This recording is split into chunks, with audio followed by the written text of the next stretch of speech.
وزیر خارجہ شاہ محمود قریشی کا کہنا تھا کہ اس سے پہلے کہ اوباما انتظامیہ افغانستان میں مزید فوج بھیجنے کا فیصلہ کرے جو اکتوبر کے آخر یا نومبر کے شروع میں متوقع ہے، یہ بات مفید ہوگی کہ پاکستان اور امریکہ اس معاملے پر آپس میں مشورہ کریں۔ انہوں نے کہا کہ پاکستان یہ چاہتا ہے کہ افغانستان میں استحکام آئے کیونکہ یہ خطے میں امن کے لیے ضروری ہے، مگر پاکستان یہ بھی جاننا چاہتا ہے کہ افغانستان میں امریکہ کی پالیسی کیا ہے۔ Now, we would want to understand what sort of a relationship you are going ہم to have. یہ جاننا چاہتے ہیں کہ افغانستان کی نئی حکومت کے ساتھ امریکہ کے تعلقات کیسے ہوں گے اور وہاں مفاہمت کا سلسلہ کیسے شروع کیا جائے گا، اور اگر امریکہ یہ کرنا چاہتا ہے تو پاکستان کا کیا کردار ہوگا، اور آپ پاکستان سے کیا توقع رکھتے ہیں۔ پاکستان مدد کرنے کے لیے تیار ہے کیونکہ پاکستان سمجھتا ہے کہ ہمارا مفاد اکٹھا ہے۔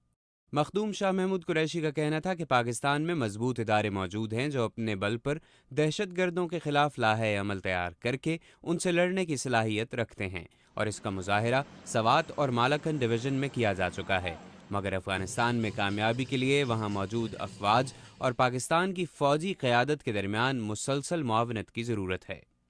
ہمیں ایک دو طرفہ حکمت عملی کی ضرورت ہے۔ جب لوگ افغانستان میں داخل ہوتے ہیں اور وہاں سے واپس آتے ہیں تو ان کے لیے ایک جال ہونے کے بجائے دو جال بچھائے جا سکتے ہیں، ایک بارڈر کے ایک طرف اور دوسرا دوسری جانب۔ یعنی اگر کوئی ہم سے بچنے میں کامیاب ہو جائے تو آپ اسے پکڑ لیں، اور اگر کوئی آپ سے بچ نکلے تو ہم اسے پکڑ لیں، اور یہی وہ مشترکہ کوشش ہے جس کی ضرورت ہے۔ افغان انتخابات میں دھاندلی اور آئندہ منتخب ہونے والی حکومت کے حوالے سے پوچھے گئے ایک سوال کے جواب میں وزیر خارجہ کا کہنا تھا کہ انتخابات کے شفاف ہونے یا نہ ہونے کا فیصلہ وہاں کے الیکشن کمیشن کو کرنا ہے۔ پاکستان افغان عوام کے فیصلے کا احترام کرتے ہوئے ان کے ووٹ کے نتیجے میں منتخب ہونے والی حکومت کے ساتھ مل کر کام کرے گا اور افغانستان میں جمہوری سفر کو سپورٹ کرے گا۔ پاکستان میں جمہوریت کے استحکام اور سول اداروں کو مضبوط کرنے سے متعلق ایک سوال پر مخدوم شاہ محمود قریشی نے کہا کہ یہ سلسلہ عدلیہ کی آزادی سے شروع ہو چکا ہے۔